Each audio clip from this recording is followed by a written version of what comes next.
அண்ணாமலை அவர்கள் வந்து புறக்கணிக்கப்படுறாரா? இல்லன்னா வந்து அவரா தான் விரும்பி அடுத்த ஒரு குடுக்கப்பட்ட பொறுப்ப பார்த்துட்டு இருக்காரா சார்? நண்டு கொளுத்தா வலையில கிடக்காதுன்னு சொல்லுவாங்க. அது நண்டுக்கு மட்டுமா சொல்லப்பட்டது அல்ல.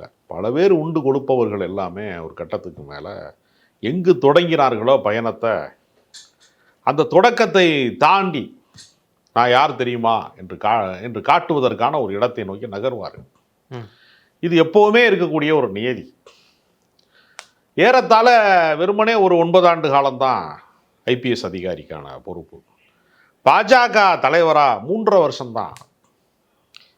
அதற்குள்ளாகவே அவர் வந்து தனக்கென்று தனியாக ஒளிவட்டத்தை, அண்ணாமலையின் பேர் சொன்னா விசில் அடிக்கிறதுக்கான ரசிகர் கூட்டத்தை தனக்குத்தானே ஒரு தனித்தன்மை வாய்ந்தவன், நானு தலைமை பண்பு மிக்கவன் என்று காட்டுவதற்காக தொடர்ந்து வரம்பு மீறி பேசுவது, வரலாற்றிலே நடக்காதது எல்லாம் நடந்தது மாதிரி பேசுவது.